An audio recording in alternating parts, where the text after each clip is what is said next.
Baby Jesus, it's DEGREELESSNESS again, the woke center of the universe. I'm your host, the People's Champion, trusted member of the media, and 21st century digital boy, Shanghai Pete. Thanks for chilling with us tonight. So, a recent video by our boy Richie over at Review Take USA caught the attention of the DEGREELESSNESS crew this morning, and yeah, sorry buddy, but we need to kind of fuck you up a little on this one. Now, we don't mean to disappoint guys, but we gotta say it. There's nothing exciting about the new consoles, and not only will the hardware hit a brick wall, but it's already hit one, and they're not even out yet. No, I don't mean that developers have already maxed out the potential of modern graphics hardware. Obviously, they haven't. I mean that by the very nature of a console's closed architecture, there is already a hard ceiling on what that hardware can ever be capable of. And that's why they're boring. We've already seen what they're capable of. EA CFO Blake Jurgensen took a break from feeding off the blood of small children to make some comments to a media outlet and said, "Things we're doing will blow people's minds." Yeah, maybe people who have never heard of, read about, or seen any screenshots of a PC game running in 4K Ultra before. How exactly are you going to blow people's minds with graphics technology that's already outdated by current PC hardware? Need I remind everyone, the PS5 and XBOX whatever will not even be capable of things that a PC with an SSD and a 2080 Ti are doing right now. So, how's it gonna blow any minds? Anything they could potentially be capable of, PCs have already done and have been doing for well over a year, if not longer. Now, before everyone starts freaking out, no, this is not some PC master race fuck y'all consoles rant, though I'm sure that won't stop anyone from interpreting it that way. I'm just pointing out a reality. Consoles are now nothing but scaled down PCs, and they have been for a while. So by that same logic, there's nothing they could possibly have up their sleeve that hasn't already been seen or done on a PC already. It's just facts, boys. It's complicated. The EA CFO went on to say that we'll be seeing innovation, not just from EA, but from the whole industry. Not only with more sophisticated games, but even the creation of new genres. Okay, I'll give you a moment to wipe the tears of laughter away and get up off the floor before I continue. First, the only thing EA and the entire industry have ever been interested in innovating is a more efficient way to innovate your money out of your fucking wallet. So fuck out of here with all that. Incredibly, though, the second half of that statement is even more patently ridiculous than the first. New genres? Fucking what? I'll slap my ass and stuff my pussy, EA. Color me intrigued.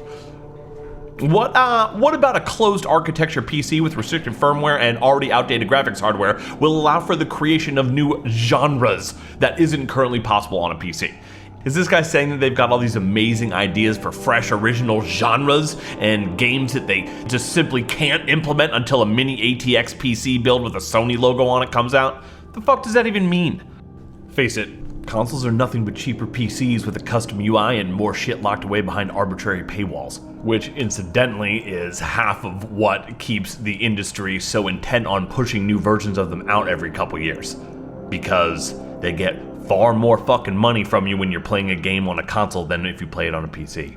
The Switch is the only real console by virtue of simply being the only one that offers a unique experience you can't get from another platform. That used to be what defined the market need for consoles. It used to be that you played a Super Nintendo or Genesis because there was no other way to play those type of games. You went to an arcade because that was the only option to have that experience. You played games on your PlayStation, GameCube, Dreamcast, whatever, because there was no other way to have the experience of those games anywhere else.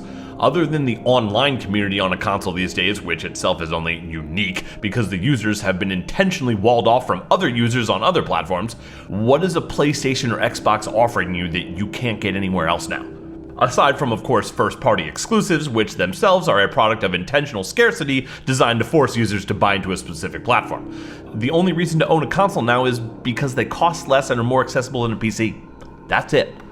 And that's not a bad thing either. Again, I'll reiterate that the purpose of this video is not to preach PC master race over everything. I know idiots obsessed with making every discussion some sort of ideological battleground will most likely screech in horror at the mere suggestion of nuanced debate regarding this issue, but fuck bitch, that's not what I'm saying. You love your PlayStation, you somehow managed to navigate the minefield of Microsoft Xbox naming conventions and successfully determine what the most recent version of that platform is, and you love it? Fucking great. That's awesome. As long as you're having fun with your platform of choice, that's all that matters, and I have no interest in arguing the superiority of any of them. I collect gaming stuff, from vintage shit to Japanese imports right up to every version of all the modern platforms too. I have it all, and will continue to, so don't try to pigeonhole me as some sort of PC master race or nothing zealot. Sure, the PC is my preferred platform, but that's all. I'm only pointing out that there's statistically and mathematically nothing new that the PS5 or XBOX can possibly offer us that we haven't already seen. They're scaled down PCs, and while that's definitely great for anyone not interested in the prohibitive financial costs or learning curve associated with getting into PC gaming, it does not make for anything innovative, new, or exciting.